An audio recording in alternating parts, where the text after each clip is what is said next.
Welcome back to Goldmark TV and to our fantastic new pottery exhibition. This is Pots by Mike Dodd. I'm very lucky to have the man himself with me today. He's going to be walking around with us and talking a bit about some of the pots in this show, some of the stories, the history behind them. Mike, this is work from the last 3 years, but really It's a lot longer than that because there's an enormous amount of knowledge and expertise and experience built into this show. When was the first time that you started playing with clay? Some 60 odd years ago? Yeah, I think I was about 14 at school, yeah. Under the tutelage of a Mr. Potter. Yeah.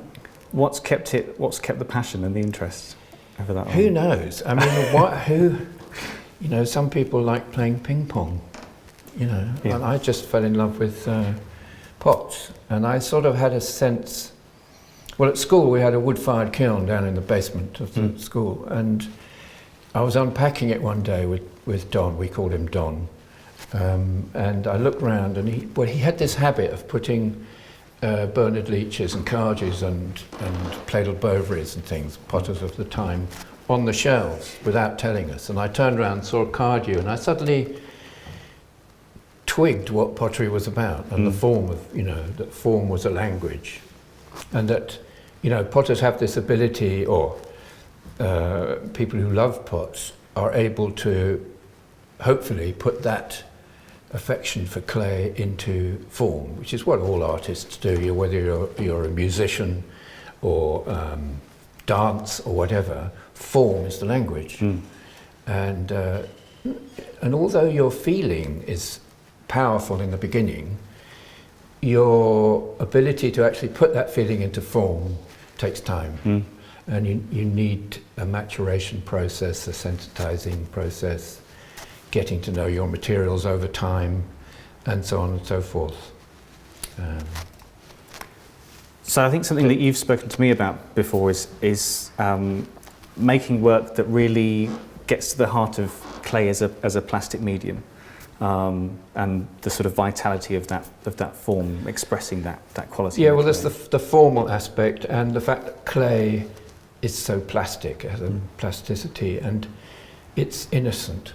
You can do anything to it, and it'll. I mean, there was an American potter in the 60s used to fire bullets through clay and then fire the pot and stick them in and put that out as a piece of art, But the clay, you had this hole on one side and bits of clay sticking out the other, and that was for him, that was art. Well, so it is an innocent material, so you have to treat it with sensitivity to get the best out of it.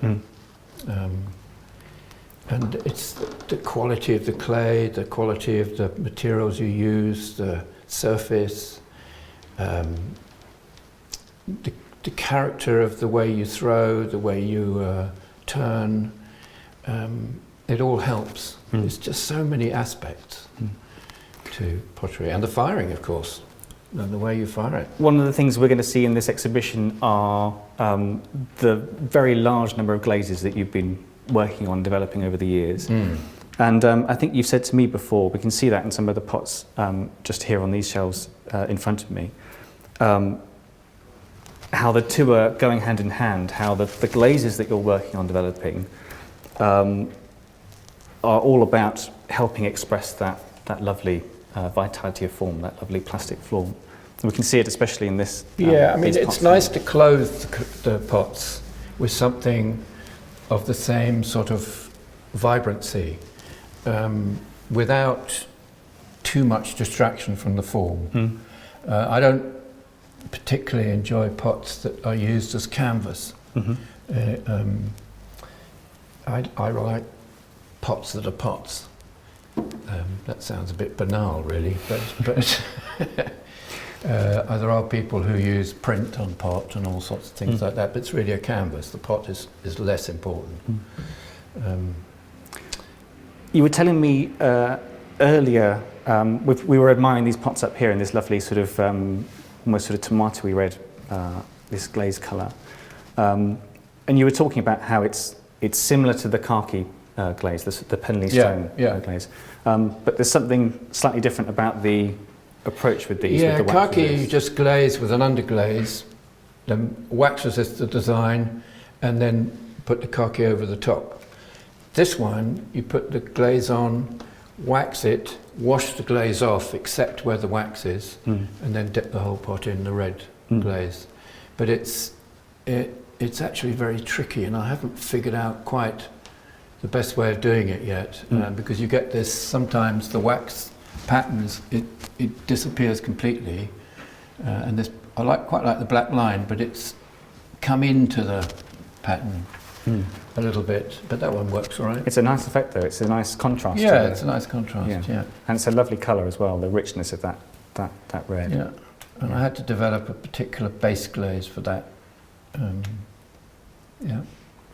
But the other interesting about the tomato red is that it has bone ash in it, and being vegetarian, I was very hesitant of using that. In fact, I refused to use it until I discovered when I moved down to Somerset, I discovered amongst all the materials a bag of bone ash, which I must have bought in my 30s or 40s before I actually knew it was from cow bone. And so I thought, well, I can either put it on the garden or I can use it to make a red glaze. So I've nearly run out now, but yeah.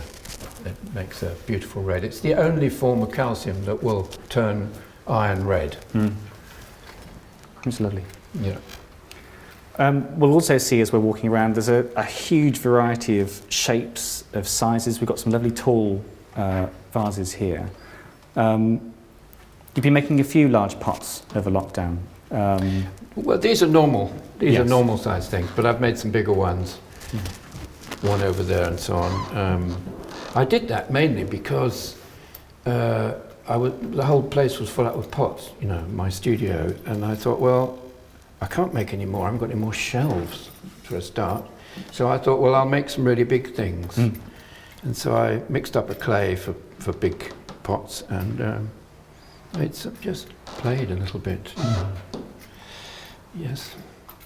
It's nice, these tall pots again, you get that lovely effect of the runniness of the glazes, of the ash glaze of I think this is Nuka, isn't it, on the top? There's a Nuka on the top, yeah, with the sort of broken slip. Yeah. It's lovely, all these pitting and crawling, because it gives you lots of spaces to get the different quality of this glaze, from this sort of slightly drier to the sort of glassy. Yeah, I think we live a lot in hope, because the firing has the last say about the pot, and then we choose the pot with the best incidentals to show off, and that's come out really nicely. It's I wasn't sure about it when it came out the kiln, but it grew on me, that one. Yeah, but I like that. I like the sense of dignity, you know, that held. Yeah. So lovely high shoulder as well. Yeah. If we come to these pots behind us, maybe you could talk a little bit about composition, which is something we've spoken about before.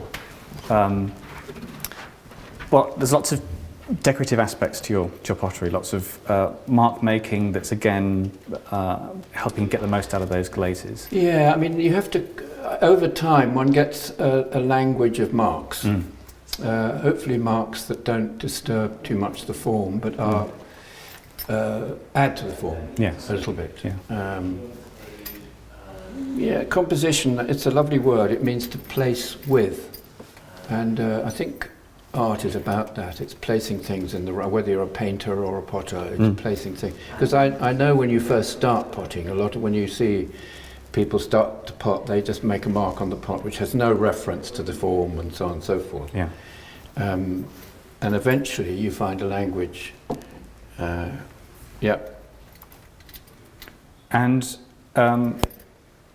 lots of marks that are sort of reminiscent of the various places that you've lived, but they've sort of become they've kind of abstracted over the time. I'm not sure what you mean reminiscent. Well, I remember you saying from some of your first work, it was a case of what do I stick on the bowl, and looking out the window and seeing and rushes, that sort of thing. Yes. In the beginning, I didn't know what to put on a pot, because it had to have some sort of meaning to me. Yeah. And I was living in Sussex at the time, and there's the very soft rolling hills of the Sussex countryside.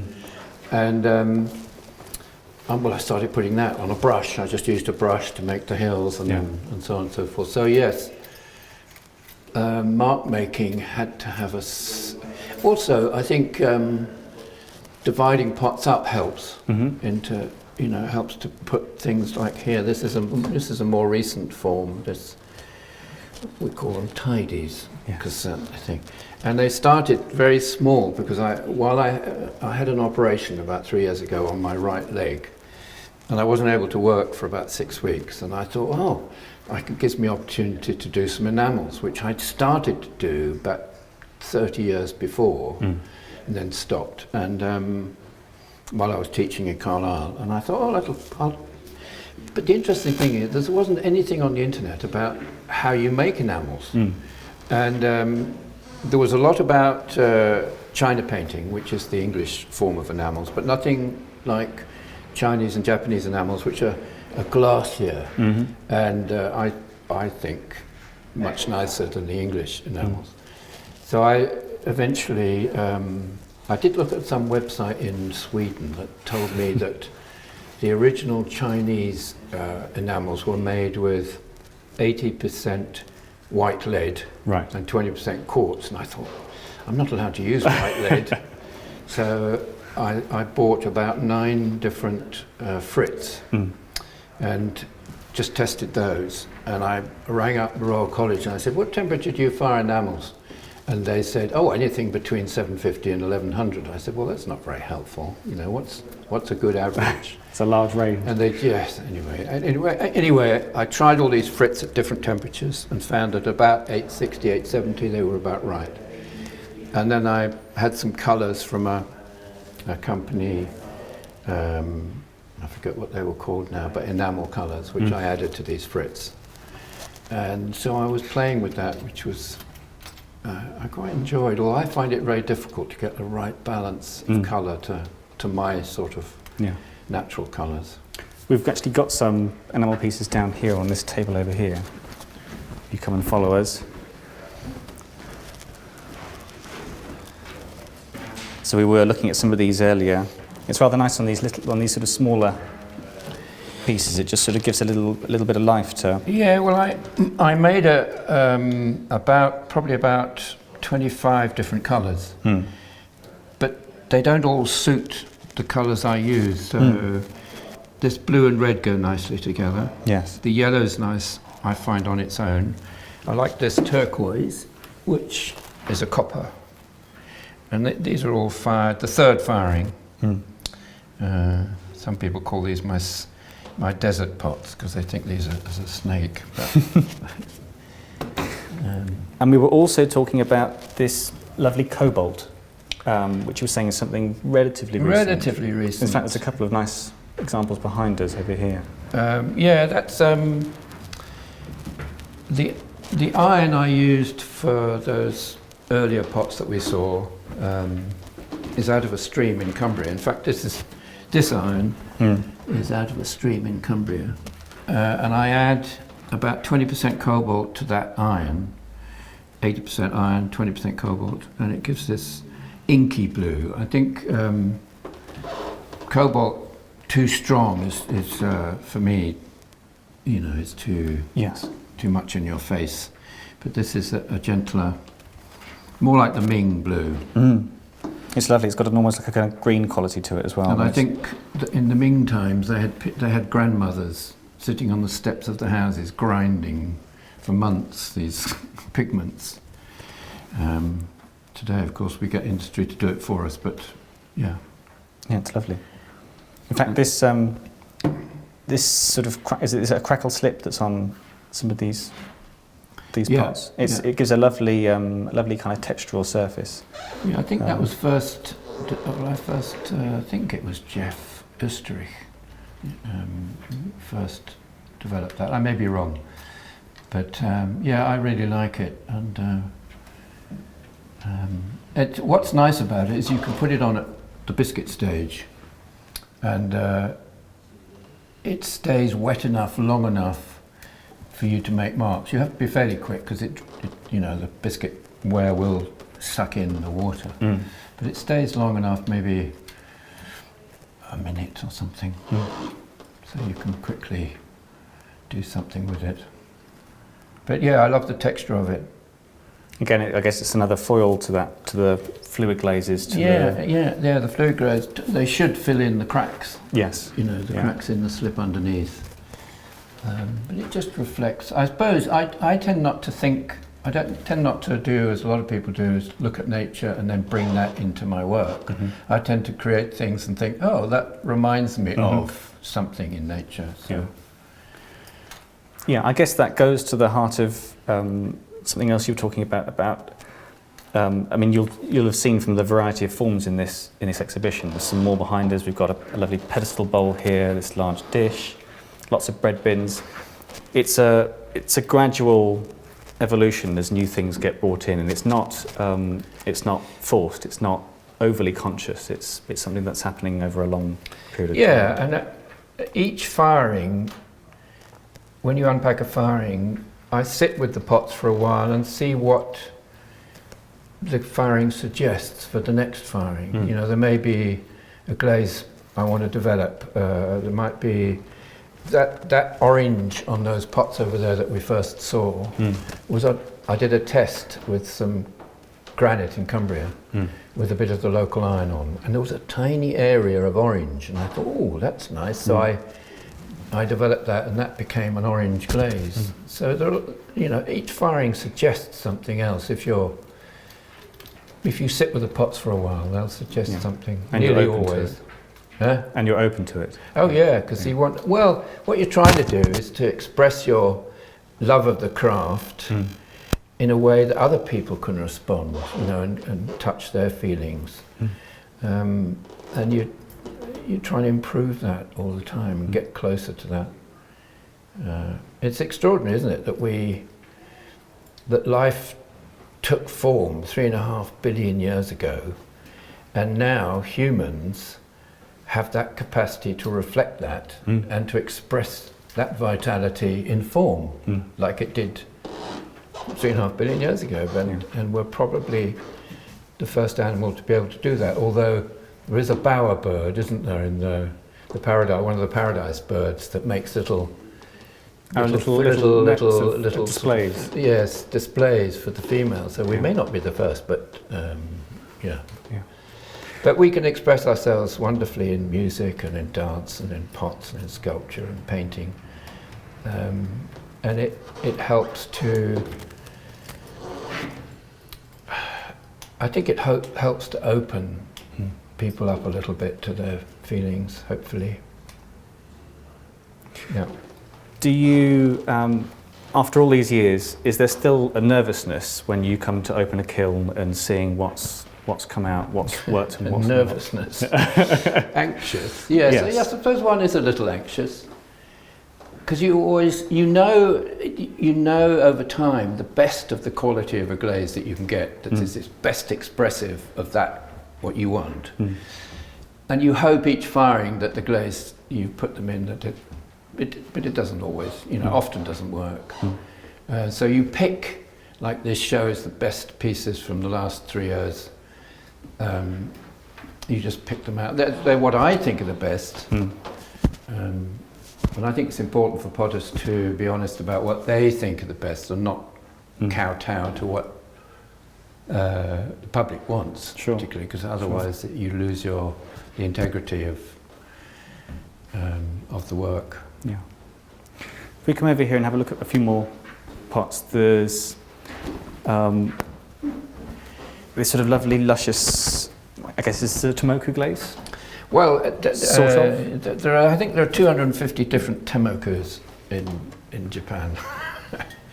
I was once told. This is actually a stone from Northumbria with 10% wood ash. That's it. Right. It's a beautiful, if it's the right temperature, it's lovely. I think that's the same one, but a bit thinner. I've got about 3 blacks. What's this one?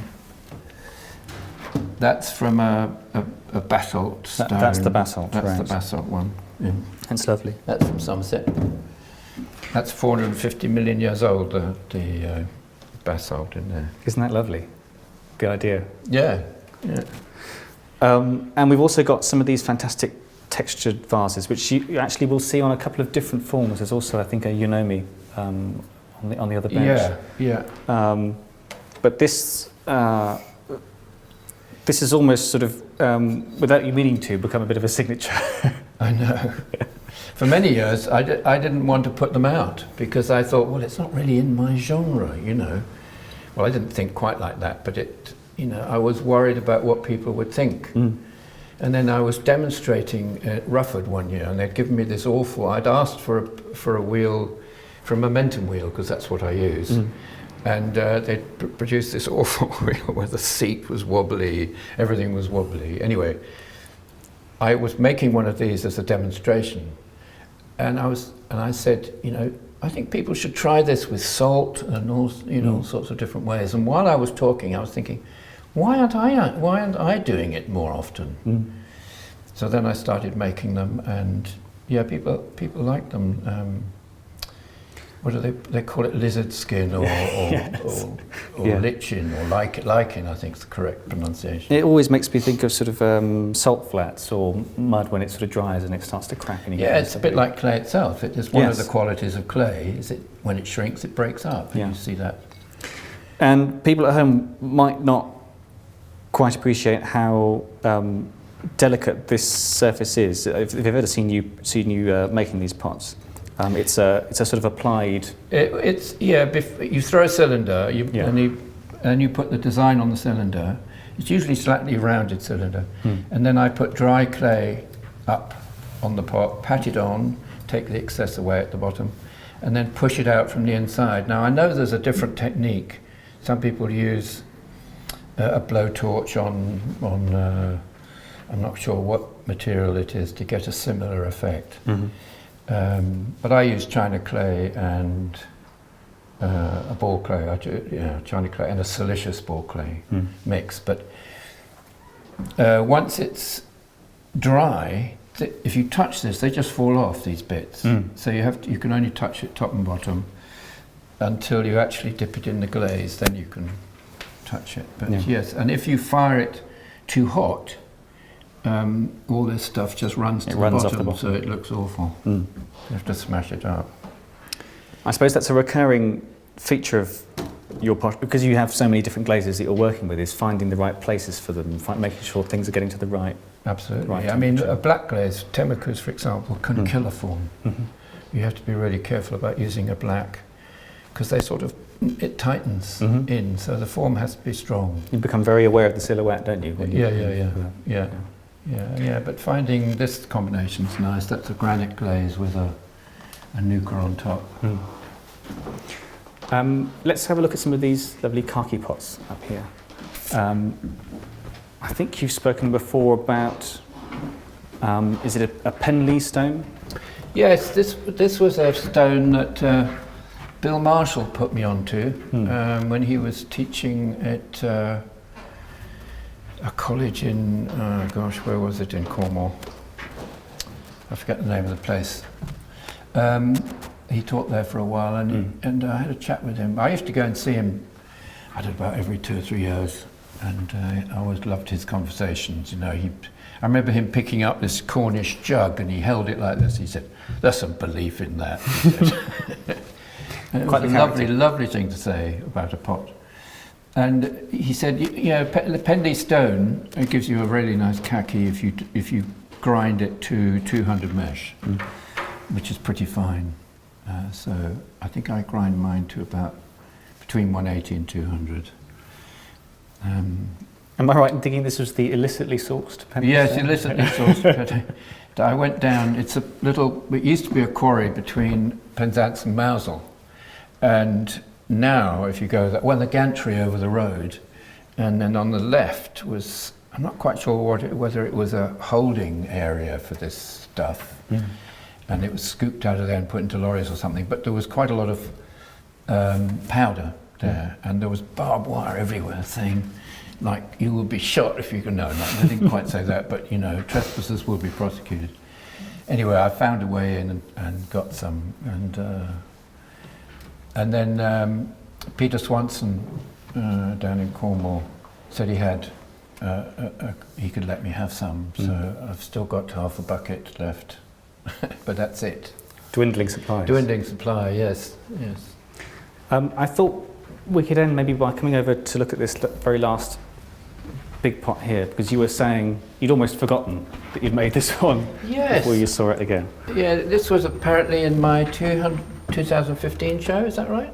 I'm not quite sure where it's come from. Yeah, I was quite surprised seeing this, and I'm not quite sure what the glaze is. Yeah, I like that. Are you finding it difficult to make larger pots like this? No. It's still... No, it's not particularly difficult. No, I throw it in up to there, and then up to there. Right, and then a coil, and then finish it off. No, it's not too difficult. Anyway, I've had my wheel motorised now. Right. Because my legs aren't so good as they were. But the difficult thing is getting the form right. It's not the throwing of it.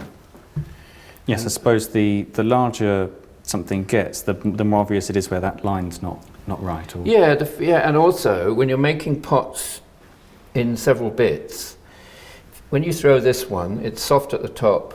It's dry at the top, and then you throw the next bit, which I throw the correct way up, not upside down, the correct way up, and so that's soft at the bottom, that's hard at the top.